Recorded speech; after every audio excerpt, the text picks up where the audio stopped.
বিষ্ণুপুর লোকসভা কেন্দ্র থেকে বিজেপির পদ্মফুল প্রতীকে দুবার সাংসদ নির্বাচিত হয়েছেন সৌমিত্র খান। যদিও এই দুবারই যে তিনি শুধুমাত্র সাংসদ হয়েছেন তা নয়, এর আগেও তিনি সাংসদ হয়েছেন। সেই বিষ্ণুপুর লোকসভা কেন্দ্রে বিজেপির সাংসদ সৌমিত্র খা 2025 সালের প্রথম সপ্তাহেই বিক্ষোভের মুখে পড়লেন। কি কারণ? তিনি প্রায় 10 বছর অতিক্রম করেছেন সাংসদ হিসাবে। তৃতীয়বারের জন্য বিষ্ণুপুর লোকসভার মানুষরা তাকে সাংসদ হিসাবে জয়ী করেছেন।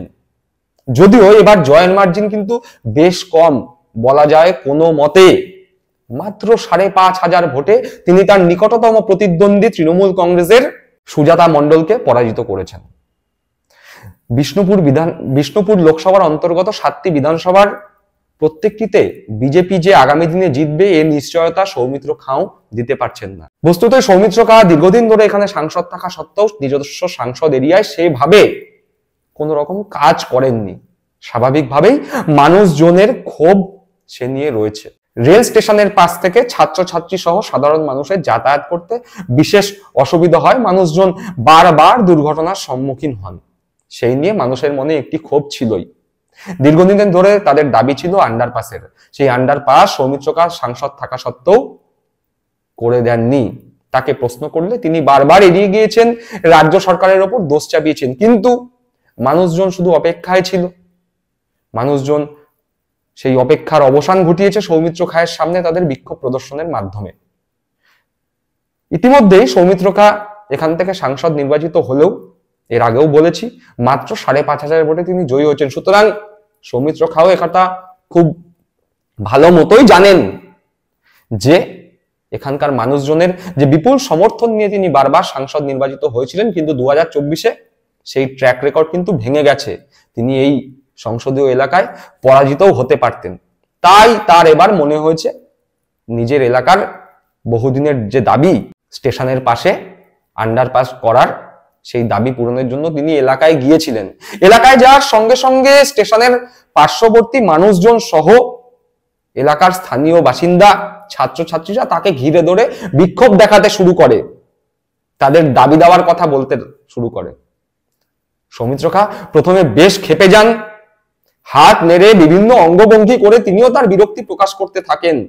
কিন্তু পরবর্তীকালে তিনি বুঝতে পারেন যে জনরোষ তৈরি হচ্ছে।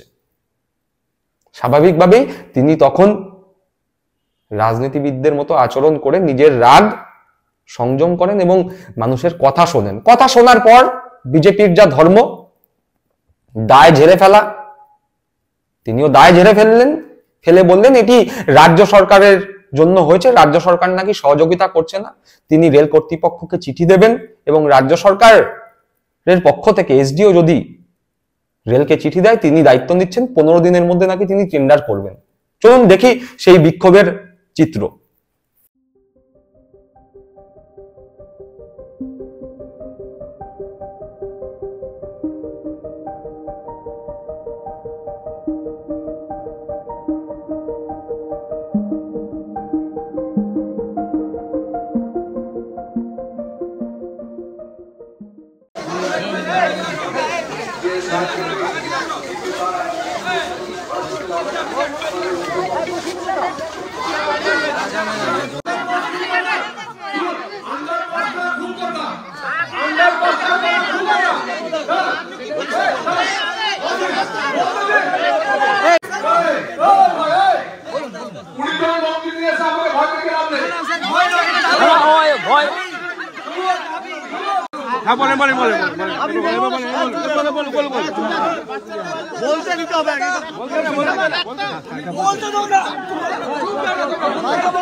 সমস্ত জায়গায় গেছে, এই কর্তৃপক্ষ বলছে আমাদের 60% আমরা দিয়ে দিচ্ছি আর 40% নবান্ন পড়ে আছে।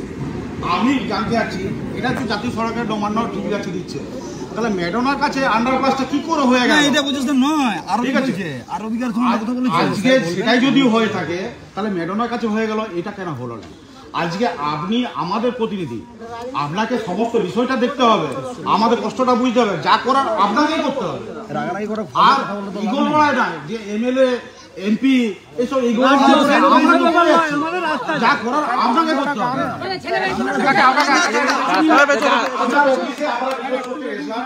আপনি এখানে আমাকে ক্যামেরাটা করতে হবে জন্য একটা গার্ড আপনি নিজের বেতন থেকে দিয়ে যায়, আমরা সবাই মানছি, কিন্তু অরিজিনালি আপনি যে কথা দিয়েছিলেন যে 3 মাসের মধ্যে হয়ে যাবে, এখনো হলো না কেন?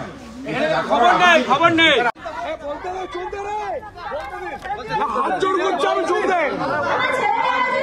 প্রথম কথাই বলুন স্যার, না স্যার কেউ বলুন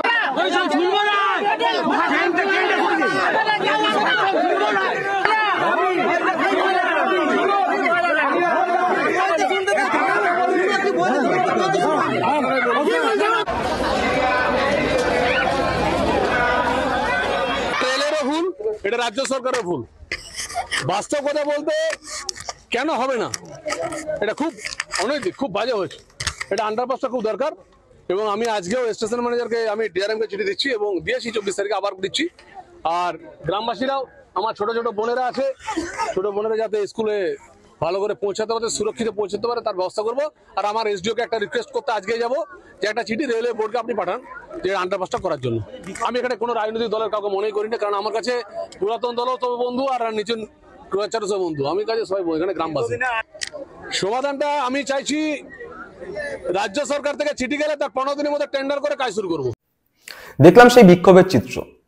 একবার ভেবে দেখুন, সৌমিত্র খান নিজের এলাকা, যেই এলাকা থেকে তিনি একবার নয়, দুবার নয়, 3-3 বার সাংসদ নির্বাচিত হয়েছেন, সেই এলাকার মানুষজনের বিক্ষোভ কোন চরম সীমায় পৌঁছেছে, সেই এলাকার মানুষের মনের যন্ত্রণা কোন চরম সীমায় পৌঁছেছে যে তারা সাংসদকে ঘিরে বিক্ষোভ দেখাচ্ছেন। এই মানুষজনই তো যারা বিক্ষোভ দেখিয়েছেন, তাদের মধ্যেই হয়তো অনেকে সৌমিত্র খাঁকে নিজের মন থেকে ভোটটা দিয়েছিলেন। সৌমিত্র খা হাড়ে হাড়ে টের পেয়ে গিয়েছেন ভোটের সময় যেমন তার লিডের মার্জিন কমে তার বুকে হৃদকম্পন বাড়িয়ে দিয়েছিল, এই বুঝি হেরে গেলাম, সেই একই রকম পরিস্থিতির সম্মুখীন তিনি আবার হলেন। তিনি হাড়ে হাড়ে বুঝতে পারলেন কাজ না করলে নিস্তার নেই। রাজ্য সরকারকে দুষে, ধর্ম নিয়ে খেলা করে আর বেশি দিন টিকে থাকা যাবে না। তাই কোনো মতে তিনি রাজ্য সরকারের ওপর দোষ চাপিয়ে সেখান থেকে পালিয়ে বাঁচলেন। দর্শক বন্ধুরা, আপনারা কি মনে করেন এইভাবে কদিন পালিয়ে বাঁচা যাবে? সত্যকে কদিন আড়াল করে রাখা যাবে? আপনাদের মূল্যবান মতামত কমেন্ট বক্সে কমেন্ট করে জানাবেন। ভালো থাকবেন, সুস্থ থাকবেন। জয় হিন্দ, বন্দে মাতরম।